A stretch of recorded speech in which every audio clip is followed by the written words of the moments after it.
জানিয়ে দেব সর্বশেষ আপডেট বাংলা সংবাদের শুরুতেই শিরোনাম। জামাত নেতা দেলোয়ার হোসেন সাঈদীর মামলায় আসামি সুখরঞ্জন বালী ও সাবেক প্রধানমন্ত্রী শেখ হাসিনার গোপন কল রেকর্ড ফাঁস। এবং সর্বশেষ জানাবো গুমের মামলায় র্যাবের ৩ ডিজি সহ যাদের বিরুদ্ধে গ্রেপ্তারি পরোয়ানা জারি। এতক্ষণ শুনছিলেন সংবাদ শিরোনাম, এখন থাকছে বিস্তারিত।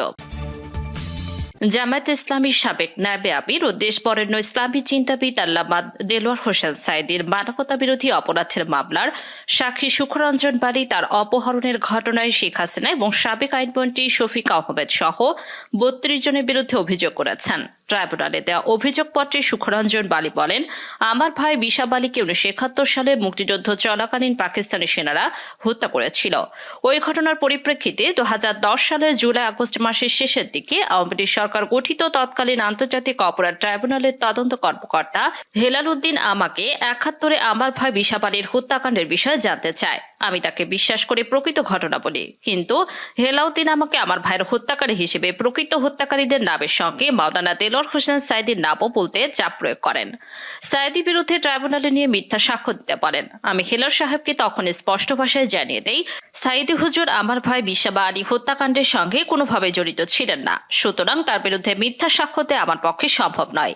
কিন্তু তদন্ত কর্মকর্তা হেলাল সাহেব জোরপূর্বক রাজি করাতে এক পর্যায়ে আমাকে শারীরিক নির্যাতন করতে থাকে।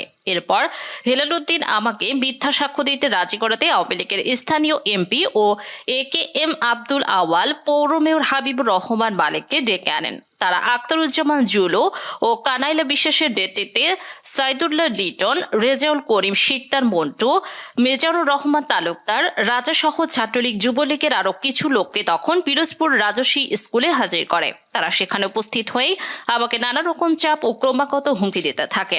আমি সাক্ষ্য দিতে রাজি না হলে এমপি আওয়াল ও মেয়র মালিক আমাকে হত্যার হুমকি দেন। এরপর তাদের নির্দেশে রেজাউল করিম শিকদার মন্টু, সুমন শিকদার, দিলীপ মাঝি, রাজ্জাক খান বাদশাহ, শাহজাহান খান তালুকদার, মোস্তাফিজুর রহমান বিপ্লবরা আমাকে চর থাপ্পড় ঘুষি মারতে থাকে ও লাঠি দিয়ে আমাকে শরীরের বিভিন্ন জায়গায় আঘাত করে। তারপর আমি হুজুরের বিরুদ্ধে মিথ্যা সাক্ষ্য দিতে অস্বীকৃতি জানালে তারা আগামীকাল তাদের কথা মতো সাক্ষ্য দিতে রাজি না হলে আগামীকালই আমার জীবনের শেষ দিন বলে শাসিয়ে চলে যায়। আমি তাদের হাত থেকে ছাড়া পাইয়ে আত্মগোপনে চলে যাই। দীর্ঘদিন আমি এলাকার বিভিন্ন বাড়িতে লুকিয়ে থাকি। পরবর্তীতে অনেকদিন পর সাঈদী হুজুরের ছেলে মাসুদ সাঈদী আমার সঙ্গে গোপনে যোগাযোগ করে এবং আমার ভাই বিশাব আলী হত্যার প্রকৃত ঘটনা জানতে চায়। আমি তাকে প্রকৃত ঘটনা খুলে বলি। তখন মাসুদ সাঈদী জানতে চাই এই সত্য ঘটনাটি ট্রাইব্যুনালে এসে বলতে রাজি আছে কিনা। জবাবে আমি সম্মতি প্রকাশ করলে মাসুদ সাঈদী আমার ভাইয়ের হত্যার প্রকৃত ঘটনা ট্রাইব্যুনালে এসে বলার জন্য অনুরোধ জানান। আমি তার অনুরোধ গ্রহণ করি এবং সত্য ঘটনা তুলে ধরার জন্য সাঈদী হুজুরের পক্ষে সাক্ষী দিতে রাজি হয়। সে অনুসারে আমি সাঈদী হুজুরের পক্ষে সাক্ষ্য দিতে 3 নভেম্বর 2012 সালে বিকেলের দিকে ঢাকা আসি এবং মাসুদ সাঈদীর সাথে যোগাযোগ করি। তিনি আমাকে 4 তারিখ ট্রাইব্যুনালের অ্যাডভোকেট মিজানুল ইসলাম স্যারের কাছে নিয়ে আসেন। ওনাকে আমি সব খুলে বলি। এরপর 5 নভেম্বর 2012 এর সকালে অ্যাডভোকেট মিজানুল ইসলামের অফিসে মাসুদ সাঈদী আমাকে নিয়ে যান। তখন অ্যাডভোকেট মিজানুল ইসলাম সাহেব আমাকে তার গাড়িতে করে ট্রাইব্যুনালের দিকে রওনা দেন। তার গাড়িতে আরও 2 জন আইনজীবী মনসুর আহমেদ আনসারি ও হাসানুল বান্না সোহাগ ছিলেন, যাদের নাম আমি পরে জানতে পারি। আমার সামনের গাড়িতে মাসুদ সাঈদী ছিলেন এবং তার সঙ্গে একজন আইনজীবী ছিলেন যার নাম আবু বকর সিদ্দিক। এই সময় ট্রাইব্যুনালের গেটের বাইরে বিপুল সংখ্যক পুলিশ দেখতে পায়। ট্রাইব্যুনালের মূল গেটের কাছে আমাদের গাড়ি এসে পৌঁছালে পুলিশ আমাদের গাড়ি আটকে দেয়। আটকে দেওয়ার পর সামনের গাড়ি থেকে নেমে মাসুদ সাঈদী পুলিশের সাথে কথা বলতে থাকেন। এর মধ্যে কিছু বুঝে ওঠার আগেই সাদা পোশাকে থাকা অনেক লোক ও পুলিশ মিলে অ্যাডভোকেট মিজান স্যারের গাড়ি ঘিরে ফেলে। সেখানে আমাকে দেখে তারা বলে, বাচ্চা তোকেই তো আমরা খুঁজছি, নাম নিচাম। এই কথা বলেই একজন পুলিশ আমার কানের নিচে প্রচন্ড জোরে থাপ্পড় মারে। এরপর আমার শার্টের কলার ধরে আমাকে মারতে মারতে জোরপূর্বক গাড়ি থেকে নামিয়ে একটি সাদা রঙের পুলিশের পোশাকে পিকআপে তুলে দেয়। আমার সাথে আইনজীবী ও মাসুদ ভাই তাদেরকে বাধা দেওয়ার চেষ্টা করলেও পুলিশের আগ্রাসী ভূমিকার কারণে তারা আর আমার কাছে আসতে পারেনি। গাড়িতে উঠিয়েই তারা আমার চোখ ও হাত বেঁধে ফেলে। এই অবস্থায় তারা আমাকে অজানা একটি স্থানে নিয়ে যায়। এটি ছিল একটি জানালাবিহীন অন্ধকার ঘর, যেখানে প্রায় 2 মাস আমাকে বন্দী রাখা হয় এবং খাদ্য ও আলো থেকে বঞ্চিত করে প্রচন্ড শারীরিক ও মানসিক নির্যাতন চালানো হয়। পরবর্তীতে আমাকে আরেকটি কক্ষে নিয়ে যাওয়া হয়, যেখানে ক্যামেরা ও আলো ছিল। সেখানে সাইদি হুজুরের বিরুদ্ধে জোরপূর্বক স্বীকারোক্তি আদায় করতে চাওয়া হয়। আমি স্পষ্টভাবে জানিয়ে দেই যে আমার ভাইয়ের হত্যার সঙ্গে সাইদি হুজুরের কোনো সংশ্লিষ্টতা নেই এবং আমি প্রকৃত হত্যাকারীদের চিনি এবং তাদের বিরুদ্ধে সাক্ষ্য দিতে প্রস্তুত আছি।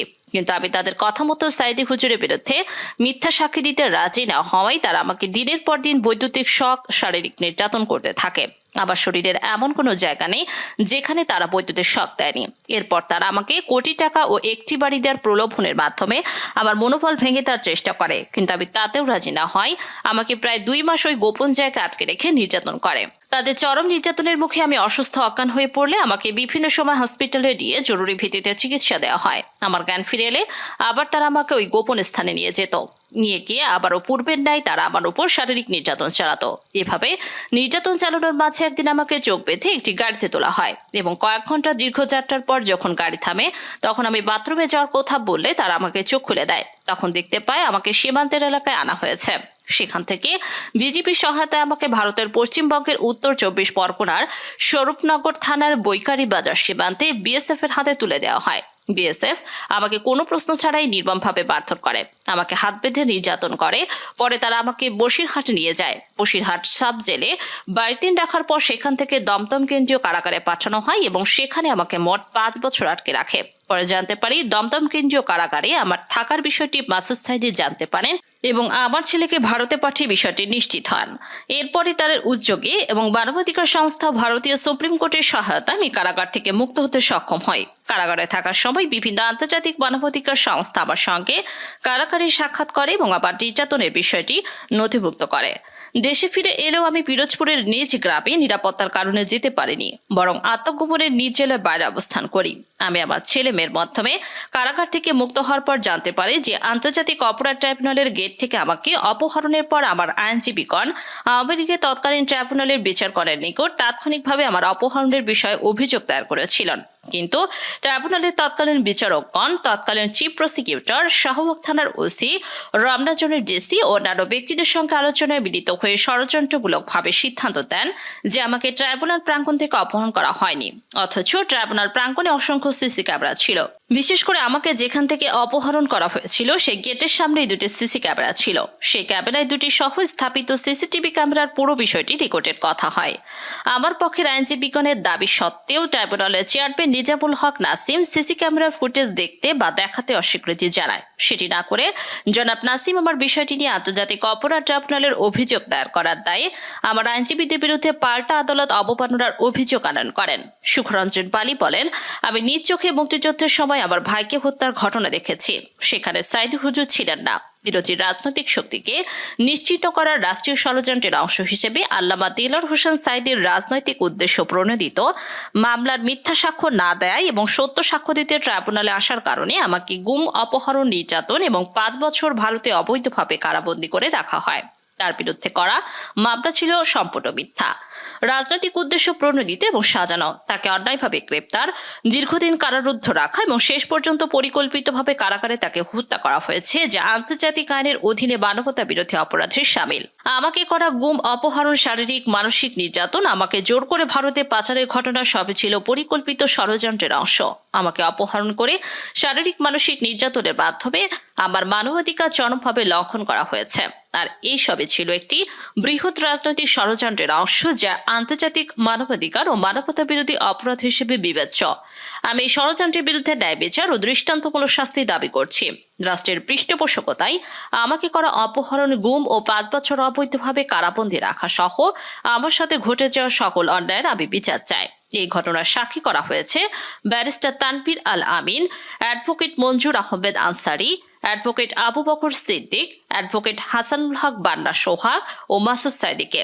চিফ প্রসিকিউটরের বক্তব্য, চিফ প্রসিকিউটর তাজুল ইসলাম সাংবাদিকদের বলেন, আবার অভিযোগ পেয়েছি, তদন্তে আমরা দেখব না যে কে কত বড় পদে ছিল, কতটা ক্ষমতাবান ছিলেন। এখানে সাবেক প্রধানমন্ত্রী, আইনমন্ত্রী ও প্রধান বিচারপতি নাম আসছে। তদন্ত শেষে যদি তাদের সম্পর্কে পূর্ণাঙ্গ তথ্য আসে তাহলে তাদের বিরুদ্ধে ব্যবস্থা নেওয়া হবে। আমরা সবাই জানি যে বিগত 16 বছর গুমকে রাষ্ট্রীয় পৃষ্ঠপোষকতায় একটি প্রাতিষ্ঠানিক পর্যায়ে নিয়ে যাওয়া হয়েছিল। বাইরে থেকে মানুষকে গুম করার পাশাপাশি খোদ আদালত চত্বরে হতেও গুম করা হয়েছিল। তাকে দেশে ডিটেনশনে রাখার পাশাপাশি পরবর্তীতে ভারতীয় সীমান্তরক্ষীদের নিকট তুলে দেওয়া হয়েছিল। এই সবকিছু ডকুমেন্টস রয়েছে। আন্তর্জাতিক তদন্তকারী কর্মকর্তার রিপোর্টের পর এই ব্যাপারে ব্যবস্থা নেওয়া হবে। অভিযোগ দায়েরের সময় অন্যান্যের মাঝে আরো উপস্থিত ছিলেন